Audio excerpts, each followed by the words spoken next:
বেশ, আমি গুনে দেখলাম যে এখানে 227টা মতো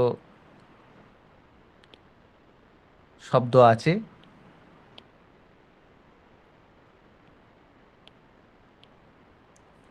দুশো সাতাশটা মতো শব্দ এখানে আছে।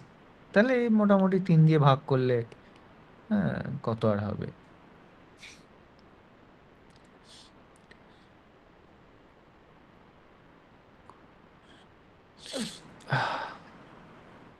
ধরে নিচ্ছি 76।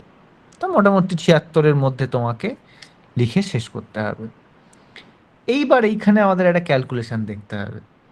76টা শব্দ যখন তুমি হাতে পাবে, যে কোনো একটা সেন্টেন্স, প্রপার একটা সেন্টেন্স দাঁড় করাতে গেলে দেখবে 8 থেকে 10 খানা শব্দ লাগেই পার সেন্টেন্স। 8 থেকে 10 খানা শব্দ লাগে। তাহলে যদি 8 থেকে 10 খানা শব্দ দিয়ে একটা সেন্টেন্স তৈরি করতে হয়, মানে তৈরি করা যায় একটা অর্থবহ সেন্টেন্স, যেটাতে মোটামুটি ইনফরমেশনও দেওয়া যাবে, মনের ভাবও প্রকাশ করা যাবে, এরকম 8 খানা সেন্টেন্স যদি তোমাকে তৈরি করতে হয় মোটামুটি, তাহলে 76 খানা শব্দ আমি পাচ্ছি। তাহলে মোটামুটি 8 খানা সেন্টেন্স, ফুল সেন্টেন্সেস লেখার মতো স্কোপ আমি পাবো।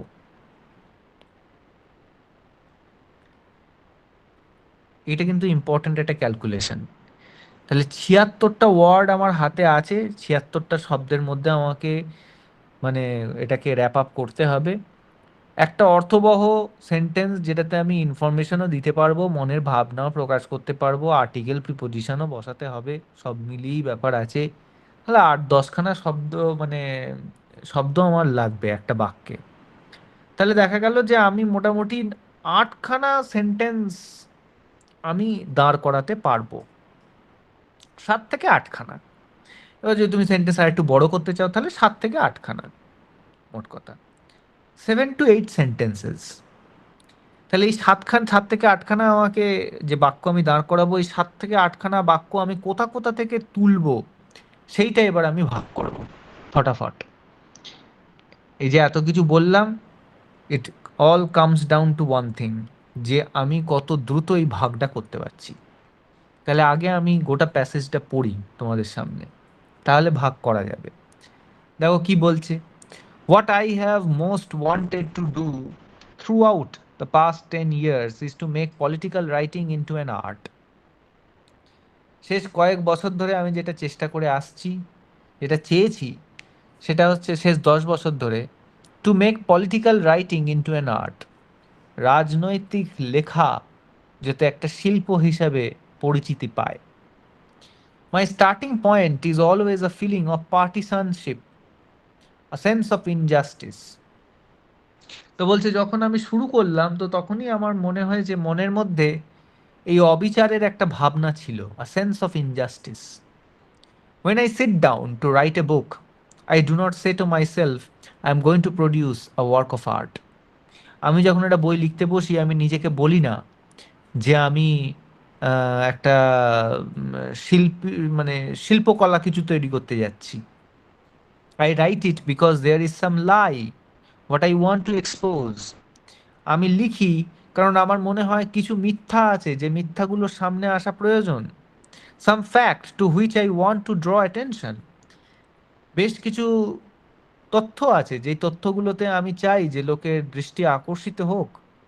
And my initial concern is two get a hearing, এবং আমার প্রাথমিক ভাবনা এটাই থাকে যে আমার কথা কেউ শুনুক, টু গেট এ হিয়ারিং।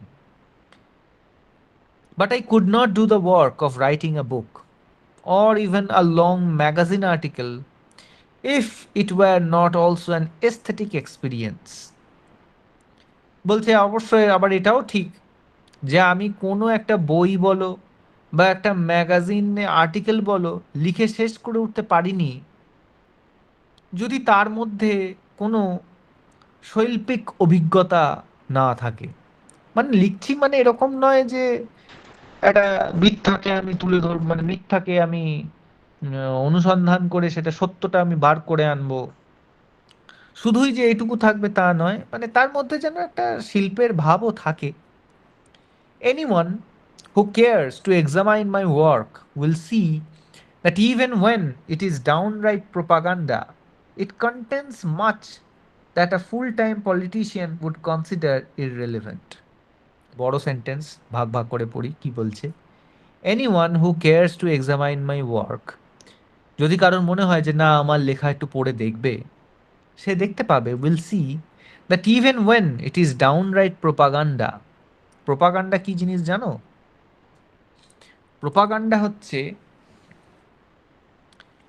যখন আহ, জনতার জন্য একটা সাহিত্য সৃষ্টি হয় এবং সেই সাহিত্যের একটা লক্ষ্য থাকে যে যে কোনো একটা তথ্যকে যে কোনো মূল্যে পাঠকের সামনে সত্য বা মিথ্যা হিসাবে প্রচার করতে হবে, প্রচারমূলক সাহিত্য, সেইটাকে বলা হয় প্রোপাগান্ডা।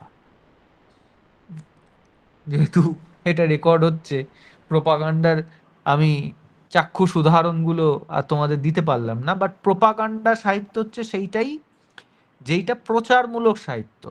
সাধারণত রাজনৈতিক দল বলো, বা অনেক ক্ষেত্রে রাজনৈতিক দল কেন, কোনো মতাদর্শে বিশ্বাসী লোকজনও প্রোপাগান্ডা সাহিত্য তারা মানে প্রচার করে, প্রচারমূলক সাহিত্য। যে সাহিত্যটার মধ্যে কাব্যিক ভাব কিছুই নেই, কিন্তু প্রচার করবার জন্য যতটুকু দরকার সেইটুকু আছে। তো বলছে যদি আমার লেখা কেউ পড়ে দেখতে চায়, তো একটুখানি পড়লেই সে দেখতে পাবে যে even when it is downright propaganda, it contains much that a full-time politician would consider irrelevant. Propaganda হলেও এর মধ্যে রাজনৈতিকরা, মানে যারা রাজনৈতিক ব্যক্তিত্ব আছেন, তারা এটাকে খুব একটা পাত্তা দেবেন না। মানে আমি প্রোপাগান্ডা লিখি না ওই রকম ভাবে, প্রচারমূলক সাহিত্য আমি কখনো লিখি না, তো রাজনৈতিক ব্যক্তিত্বরা আমার লেখাকে খুব একটা গুরুত্ব দেবেন না কখনোই, কারণ আমি প্রচারমূলক সাহিত্য লিখি না। I am not able and do not want completely to abandon the world view that I acquired in childhood. বলছে I am not able, আমি পারবো না, and do not want, আমি চাইও না, completely to abandon the world view, ছেড়ে দিতে, the world view that I acquired in childhood, শৈশবে যে দৃষ্টিভঙ্গি আমার গড়ে উঠেছে, না আমি সেটা ছেড়ে দিতে পারবো, না আমি সেটা ছেড়ে দিতে চাই। So long as I remain alive and well, I shall continue to feel strongly about prose style, to love the surface of the earth, and to take a pleasure in solid objects and scraps of useless information. অনেক বড় sentence, ছোট ছোট করে আমরা পড়ব। যখন তোমরাও এরকম বড় সেন্টেন্স পাবে, ছোট ছোট ভাগে সেটাকে ভাগ করে নেবে। জীবনে যখন বড় টাস্ক পাবে কিছু, সেই বড় টাস্কটাকেও সবার প্রথমে ছোট ছোট টাস্কে ভাগ করে নেবে, সুবিধা হবে, তাহলে মানুষ চাপ কম নেয়। এই বড় সেন্টেন্স দেখে চাপ খেয়ে যাবে না। অনেকেরই মনে হয় ও বাবা ইংরাজি বড় সেন্টেন্স, ভীতি থাকতেই পারে, অনেক কারণ থাকে ভীতি থাকার, কিচ্ছু চাপ নেওয়ার আমি তোমাদেরকে বলছি, আমি তোমাদেরকে আশ্বাস যোগাচ্ছি, ছোট ছোট জিনিসে ভাগ করে নেবে, ভয় পাওয়ার কিচ্ছু নেই। দেখো বলছে so long as I remain alive, যতদিন আমি বাঁচবো, and well I shall continue to feel strongly about prose style, এবং যতদিন পর্যন্ত গদ্য রচনা সম্পর্কে আমার এই ভাবনা, দৃঢ় ভাবনা থাকবে, ততদিন কি থাকবে? To love the surface of the earth, ধরিত্রীর বুকে যা কিছু আছে তার প্রতি আমার ভালোবাসা বেঁচে থাকবে। And to take a pleasure in solid objects, যা কিছু সলিড অবজেক্ট বলতে মানে যা কিছু হাত দিয়ে স্পর্শ করা যায়, হ্যাঁ, স্পর্শ জগতের প্রতি আমার টান থাকবে। And scraps of useless information, এবং খুঁটিনাটি এদিক ওদিক ছড়ানো তথ্য। স্ক্র্যাপ বলতে আমরা কি বুঝি? স্ক্র্যাপ মানে হচ্ছে মানে ফেলে দেওয়ার জিনিস, যে ওটা এর কোনো ভ্যালু নাই। স্ক্র্যাপস অফ ইউজলেস ইনফরমেশন, যে কি যা কিছু তথ্য অন্যের কাছে মনে হতে পারে এটা কোনো এর কোনো ভ্যালু নাই, এই তথ্য খুঁটিনাটি তথ্য, এগুলোর প্রতি আমার টান থাকবে। It is no use trying to suppress that side of my self, আমার নিজের এই দিকটিকে আমি যদি কোনোদিন দাবিয়ে রাখি, তাহলে ভালো কিছু হবে না, আমি দাবিয়ে রাখতে পারবো না, দাবিয়ে রেখে কোনো লাভ নেই। My job is to reconcile my ingrained likes and dislikes with the essentially public, non-individual activities that this age forces on all of us. আবার একটা বড় সেন্টেন্স, ছোট ছোট ভাগে ভাগ করি। The job is to reconcile my ingrained likes and dislikes. তাহলে আমার মধ্যে অন্তর্নিহিত যে পছন্দ অপছন্দগুলোকে আছে, আমার কাজ হলো সেইগুলো পাবলিকের সঙ্গে শেয়ার করা, ভাগ করে নেওয়া, অ্যান্ড রিকনসাইল দেম। রিকনসিলিয়েশন কাকে বলে? রিকনসিলিয়েশন থেকে রিকনসাইল এসেছে। দুই পার্টির মধ্যে যখন প্রবল ঝামেলা, তখন রিকনসিলিয়েশন হয়। ধরো তোমার আমার প্রবল ঝামেলা, ক্লাস টিচার এসে বললো, এই তোমরা অসভ্য আছো, একে অপরের সঙ্গে হাত মিলিয়ে নাও। এ ছোটবেলায় হতো। হুম, অফিসে ঢুকে দেখবে অফিসেও লোকজন ঝামেলা করে, তখন বস এসে বলে, হেই তোমাদের জন্য ওয়ার্ক কালচার নষ্ট হচ্ছে, যাও একে অপরে হাত মিলিয়ে নাও, কোলাকুলি করো, একে অপরকে বলো কেমন আছেন, ভদ্র ব্যবহার করো একে অপরের প্রতি। রিকনসিলিয়েশন, সেখান থেকেই ভার্ব হচ্ছে রিকনসাইল। তা দেখো, যদি যারা জানতে না, তারা একটা শব্দ শিখলে, উইথ ইনগ্রেন্ড। ইনগ্রেন্ড মানে হচ্ছে অন্তর্নিহিত, ভেতরে থাকা। আমাদের প্রত্যেকের ভেতরে কিছু ইনগ্রেন্ড কোয়ালিটি আছে, অন্তর্নিহিত কিছু বৈশিষ্ট্য, কিছু গুণ, কিছু দোষ আছে। এটাকে ইনগ্রেন্ড বলা হয়, যেটা নিয়ে তুমি জন্মেছো আর যেটা নিয়ে তুমি যাবে, যেটা কোনোদিনই আর যাবে না তোমার শরীর থেকে, তোমার স্বভাব থেকে। ইনগ্রেন্ড likes and dislikes with the essentially public, non-individual activities that this age forces on all of us. মানে মোট কথা, আজকালকার যুগ যা আমাদের উপর চাপিয়ে দেয়, সেই অ্যাক্টিভিটিগুলোর সঙ্গে মিলিয়ে আমার পছন্দ অপছন্দগুলোকে আমি রিকনসাইল করে জগতের সঙ্গে ভাগ করে নেব। মোটামুটি এইরকম একটা দাঁড়াচ্ছে। অর্থাৎ আমরা এটা পুরোটা পড়ে একটা বুঝতে পারলাম। আচ্ছা, এতক্ষণে নিশ্চয়ই তোমাদের একটা আন্দাজ হয়েছে যে প্যাসেজটি খুব একটা সহজ প্যাসেজ নয়। আজকে আমরা এই প্রেসিটা লিখবো না, কিন্তু এর মধ্যে কত সুন্দর কিছু জিনিস তোমাদের শেখার আছে, সেইগুলো আগে দেখিয়ে দিই।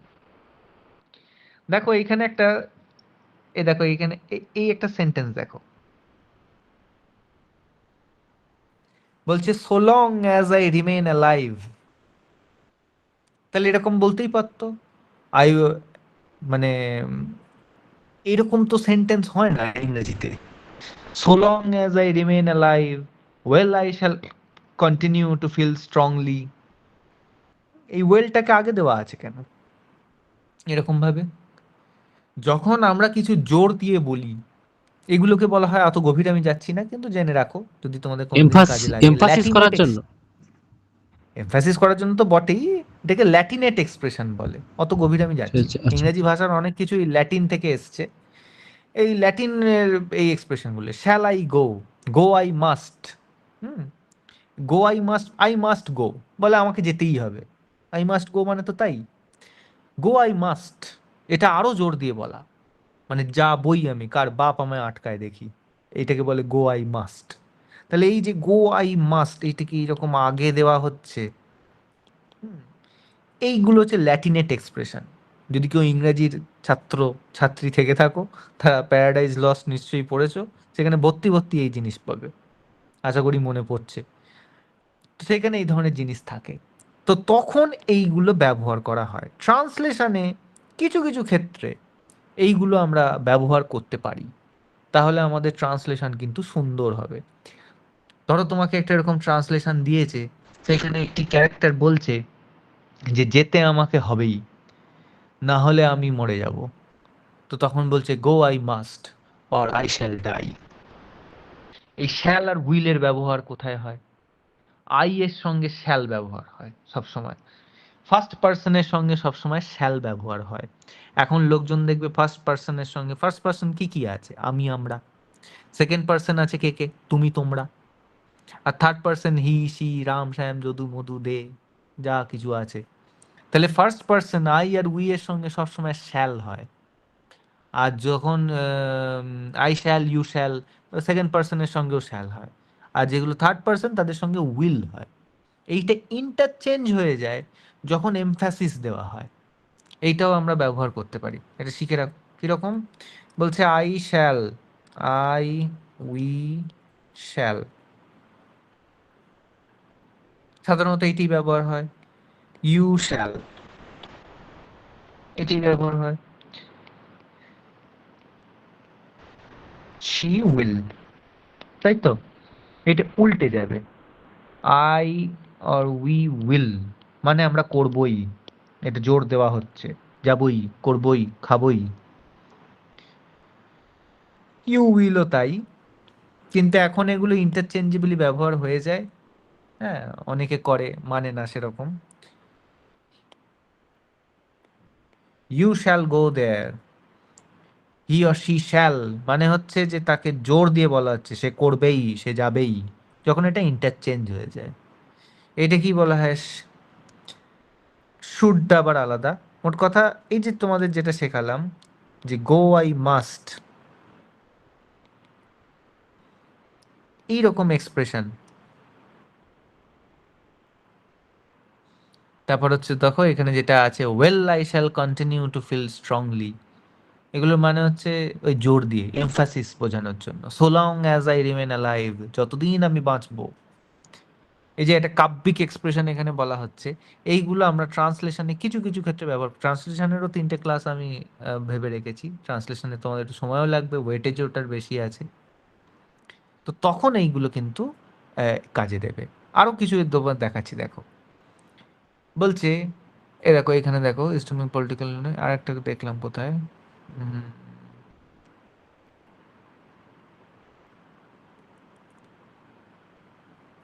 দেখো এইটা যেহেতু একজন রাইটারের লেখা, রাইটারদের একটা জিনিস থাকে যেটাকে বলা হয় হচ্ছে পোয়েটিক পোয়েটিক লাইসেন্স। লাইসেন্স।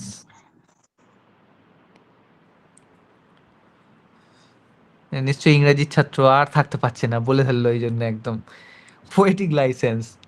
তো পোয়েটিক লাইসেন্সে তুমি এরকম এই যে বাট, দেখো বাট দিয়ে সেন্টেন্স শুরু হচ্ছে, এইসব করতে পারো। এইসব জিনিস কিন্তু ট্রান্সলেশনে খবরদার করবে না। ট্রান্সলেশনে কিন্তু বাট দিয়ে এইরকম ফুল স্টপের পরে বাট দিয়ে সেন্টেন্স শুরু করবে না। শুধু ট্রান্সলেশন কেন, রিপোর্টের ক্ষেত্রে, প্রেসির ক্ষেত্রে, যে কোনো জায়গায় খাতায় এরকম বাট দিয়ে কোনো কনজাংশন দিয়ে, যেমন ধরো এই যে ফুল স্টপ তারপরে অ্যান্ড দিয়ে শুরু করছো, এই সমস্ত খবরদার করা যাবে না, এইগুলো করবে না। উনি রাইটার, ওনাকে অনেক দূর আসতে হয়েছে, তবে উনি এই লাইসেন্সটা পেয়েছেন। যে হাত তুলছো ভাই আমি তো দেখতে পাচ্ছি না, ডিরেক্ট প্রশ্ন করো। তো তারা এইগুলো করতে পারে, তুমি পরীক্ষার খাতায় কিন্তু এগুলো করতে পারবে না। ক্লিয়ার? আচ্ছা, এইখানে দেখো প্রচুর কমপ্লেক্স সেন্টেন্সের ব্যবহার আছে, ওইগুলো কিন্তু করো না। কমপ্লেক্স সেন্টেন্স আমরা অ্যাভয়েড করব। উনি রাইটার, উনি এটাকে সামলাতে পেরেছেন, তুমি কিন্তু সামলাতে পারবে না। আমরা ছোট ছোট সেন্টেন্সে ব্যবহার করব। ঠিক আছে, এবার আমরা প্রেসিতে ফিরে আসি।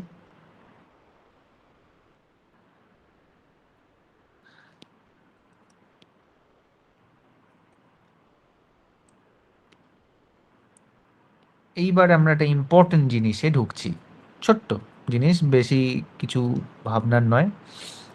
সেটা হচ্ছে আমরা প্রেসিটাকে কিছু থট কম্পার্টমেন্টে ভাগ করে নেব। কি বলছি এটাকে? Thought compartment. এটা তো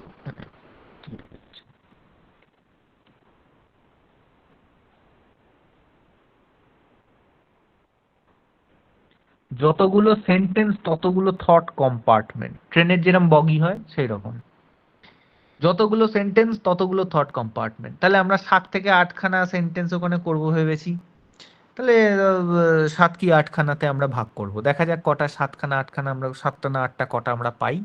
তাহলে ক্যালকুলেশনে ফটাফট তুমি খুব দ্রুত, এত যাতে তোমাদের বুঝতে সুবিধা হয় এই জন্য ধীরে সুস্থে সুন্দর করে শেখাচ্ছি।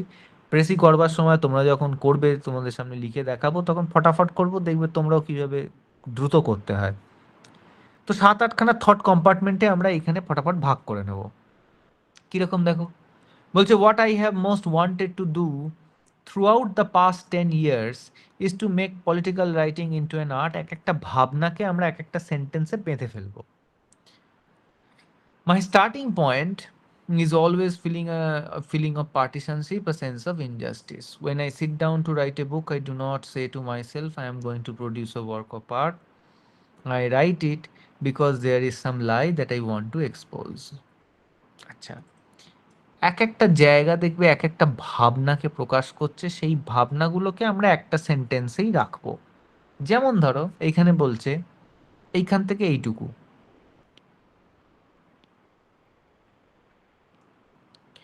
When I sit down to write a book, I do not say to myself I am going to produce a work of art. আমি যখন লিখতে বসি তখন আমি নিজেকে বলি না যে আমি একটা মহান শিল্প কিছু তৈরি করতে যাচ্ছি।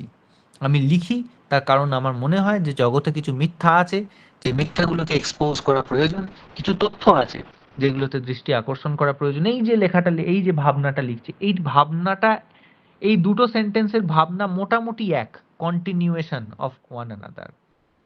প্রথম দুটো সেন্টেন্সকে আমরা একসাথে রাখছি, এই দুটো সেন্টেন্সকে আমরা একসাথে রাখছি। তারপর বলছে but I could not do the work of writing a book. এইখানে একটা মোড় ঘোরা হচ্ছে, ভাবনার পরিবর্তন হচ্ছে। বাট, কিন্তু, এই ভেবেছি সেই ভেবেছি, কিন্তু যখন আমরা কোনো এরকম ভাবে কথা বলি দেখবে যে হ্যাঁ ওই হয়েছে সেই হয়েছে কিন্তু, অর্থাৎ ভাবনার মোড় ঘুরছে এখন। তাহলে ভাবনার মোড় ঘুরছে মানে এখানে ভাবনাটা চেঞ্জ হচ্ছে, এখানে আমাদের সেন্টেন্সও চেঞ্জ করতে হবে। এটা এরকম হয়ে গেল কেন? আচ্ছা, but I could not do the work of writing A book or even a long if it were not an aesthetic experience.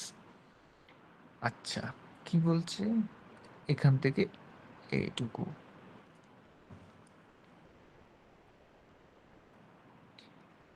এই সেন্টেন্সটাকে এক জায়গায় রাখি, আর এই সেন্টেন্সটাকে এত দূরে এক জায়গায় রাখি। কেন রাখছি বলছি, সময় কম। so long as to remain alive, এখান থেকে এখান থেকে আচ্ছা, কটা সেন্টেন্স হলো দেখি এবার, দাঁড়াও। 1 নম্বর, 2 নম্বর, 3 নম্বর, 4 নম্বর, 5 নম্বর, 6 নম্বর। 6টা সেন্টেন্সে আমরা মোটামুটি ভাগ করে ফেলছি। তাহলে এক একটা সেন্টেন্সে আমরা 12টা করে শব্দ মোটামুটি পেয়ে যাব। ভালোই বড় সড়ো আমাদের সেন্টেন্স হবে। কেন এইরকম ভাবে ভাগটা করলাম দেখো। বলছে what I have most wanted to do through out the past 10 years. আমি যা চেয়েছি শেষ 10 বছর ধরে, হ্যাঁ, যাতে রাজনৈতিক লেখা একটা শিল্প হয়ে দাঁড়ায়। এবং লিখতে গিয়ে আমি দেখেছি স্টার্টিং পয়েন্ট, শুরুতেই আমি দেখেছি যে আমার মনে হয়েছে কোথাও একটা অবিচার হচ্ছে। এই অবধি একটা সেন্টেন্স, এটা একটা ভাবনা, এইটুকু একটা ভাবনা। এই ভাবনাটাকে আমরা একটা সেন্টেন্সে কম্প্রেস করে দেব। 2 নম্বর সেন্টেন্সটা যেটা আমরা লিখবো সেইখানে তার ভাবনাটা দেখো, এখানে একটা ভাবনা, কন্টিনিউয়েশন অফ ওয়ান থট আছে।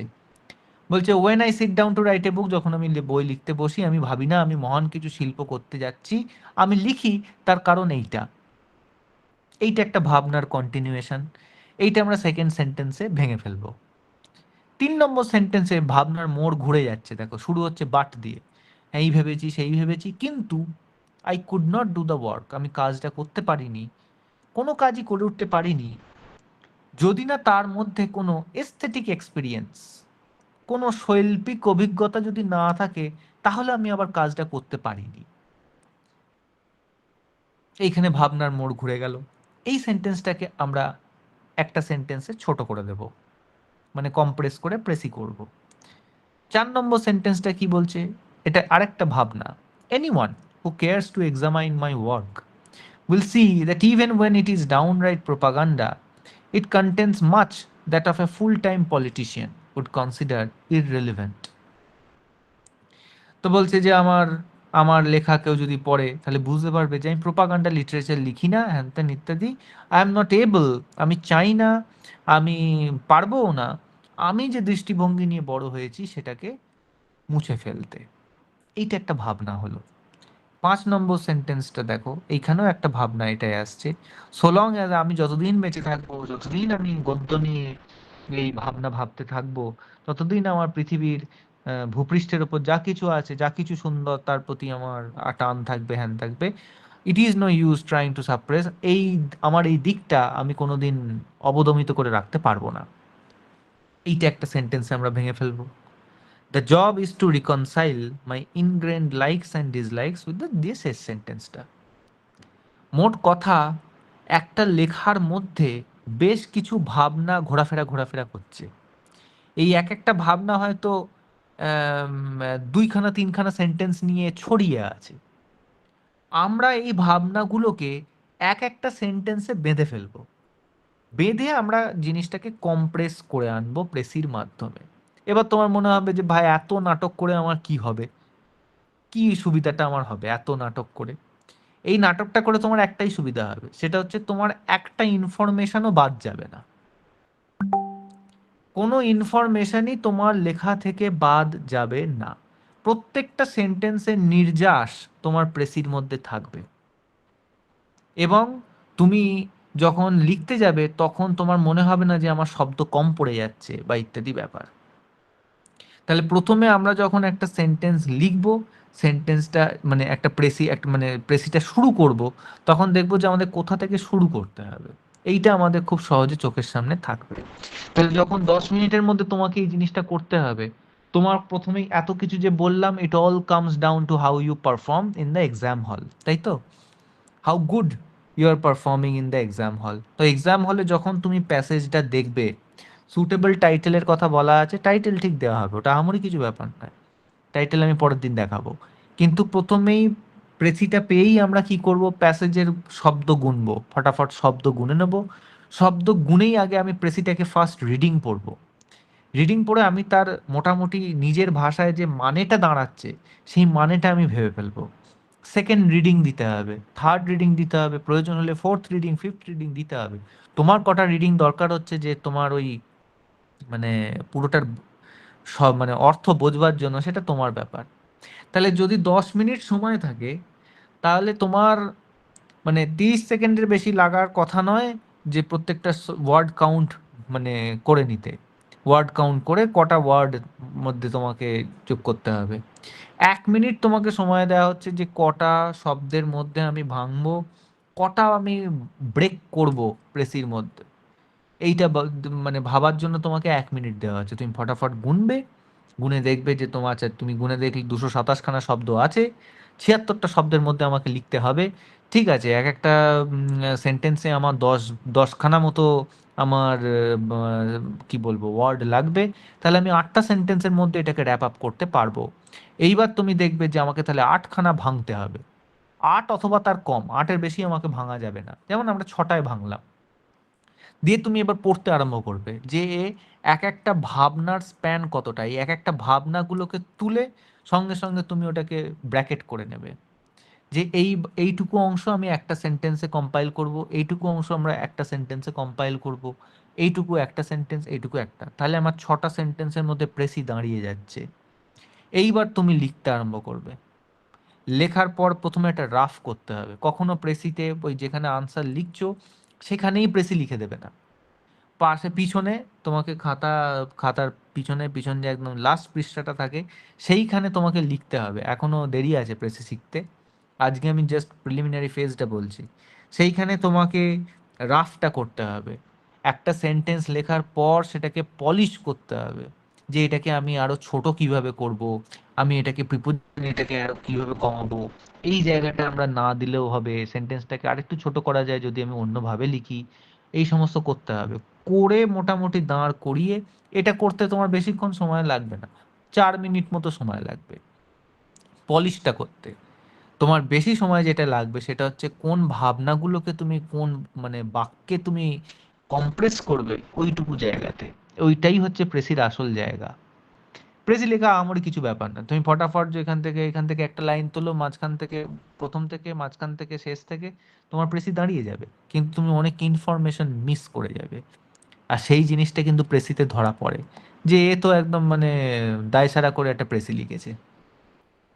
হুম। তো সেই জিনিসটা তোমাকে, এই জন্যই তোমাকে এটা শেখানো যে ক্যালকুলেটিভ ওয়েতে আমি কিভাবে প্রেসি অ্যাপ্রোচ করব, যাতে আমার একটা ইনফরমেশনও বাদ না যায়। ক্লিয়ার? নেক্সট 2 দিন আমি প্রেসি তোমাদের সামনে লিখে দেখাবো ইউজিং দিস স্ট্র্যাটেজি। এই সেম স্ট্র্যাটেজি আমি ফলো করেছি আমার পরীক্ষাতে BCS A, and it has given me really good results. তোমাদের কারো প্রশ্ন থাকলে বলো। নেক্সট দিন আমি এটার স্যার প্রেসিটা তোমাদের সামনে লিখে বলো। বলছি এই পেসিটা কি 1/3 এর বদলে 1/4 তো কি হতে পারে? 1/4 করলে না, 1/4 কেন করবে? প্রেসি 1/3ই। সামারিকে হচ্ছে, সামারি হচ্ছে মানে হাফ। তোমাকে যদি কেউ কখনো কোনো জিনিসের সামারি বলে, তার মানে 200টা শব্দ থাকলে তোমাকে 100-র মধ্যে নামাতে হবে। প্রেসি মানেই হচ্ছে 1/3। কেন 1/4 মানে করবে? যদি বেশি ছোট হয়ে যায় তাতে কি মানে এটা কি স্ট্রিক্ট রুল, মানে অসুবিধা আছে কি যদি ওয়ান না, ফোর্থ হয়ে এটা যায়? এটা এরকম কোনো ব্যাপার নেই, কিন্তু তুমি যদি বেশি ছোট করতে যাও you will miss out on a lot of information না।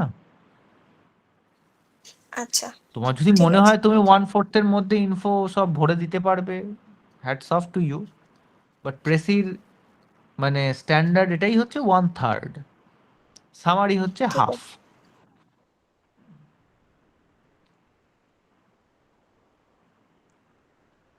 কারো কি খুব শক্ত লাগলো জিনিসটা? শক্তের কিছু ব্যাপার নেই, স্ট্র্যাটেজাইজ করতে হবে, তাহলে দেখবে প্রেসিটা খুব সহজে তোমাদের হয়ে যাবে। আমি তোমার লিখে দেখাবো, অত চাপ নিও না আপাতত। স্যার একটা কথা ছিল, বলো। এটাতে আই আই মানে একজন লেখক লিখছে, তাহলে যখন লিখবো রাইটার লিখবো না আই লিখবো? আই রাইটার লিখবে, লিখবো। আই আই লিখবে। লিখবো। হ্যাঁ, ও রাইটার কেন দেবে? ঠিক আছে।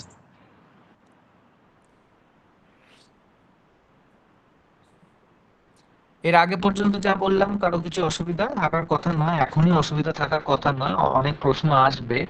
হ্যাঁ, যে মোটামুটি তোমাদের এই যে সেন্টেন্স স্ট্রাকচার কি হবে ইত্যাদি যা বললাম, এটা থেকে আজকে আর কিছু প্রশ্ন থাকার কথা নয়, এখনো কিছু প্রশ্ন আসবে না। আর একটা ক্লাস হলে তখন দেখবে তোমাদের প্রশ্ন আসবে প্রেসি সম্পর্কে।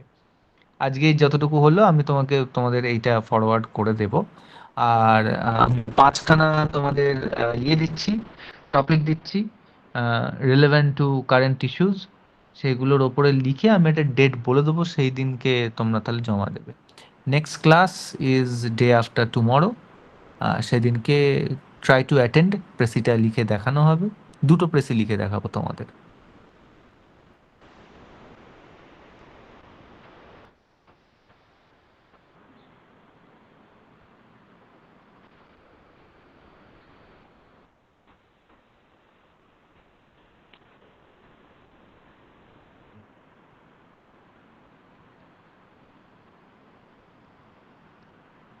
ঠিক আছে ফিরোজ, এদের ইয়ে দিয়ে দিও, কি বলে বলো, ওটা ক্লাস রেকর্ডিং, দেন আমি এটা তোমাকে ফরওয়ার্ড করে দেবো, বোর্ড ওয়ার্কটা ওদেরকে দিও। আর আমি 5টা যে টপিক দেবো ওদেরকে ফরওয়ার্ড করে দিও। আর ওদের কি কোনো মানে কোনো গুগল ড্রাইভে, যাতে ওরা একটা কমন গুগল ড্রাইভে বা কিছুতে ওরা যাতে আপলোড করতে পারে, হোয়াটসঅ্যাপের মাধ্যমে পাঠালে আর আলাদা আলাদা করে পাঠালে হারিয়ে যাওয়ার সম্ভাবনা আছে, ওইটা একটু দেখো। ওদের একটা কমন তাহলে গুগল ড্রাইভ দিয়ে দিও, ওরা আপলোড করে দেবে। আর ওরকম 5খানা খাতা 5টা আলাদা আলাদা করে দেবে না, খবরদার, একসাথে মার্জ করে দেবে পিডিএফ। ঠিক আছে স্যার, আমি এটা দেখছি, আমি করে দিচ্ছি। এটা এমন কিছু ব্যাপার না, ইজি বলে দিয়ে। ঠিক আছে, we meet day after tomorrow. Good night. Okay, sir. Thank you. Good night. Good night. Good night, sir.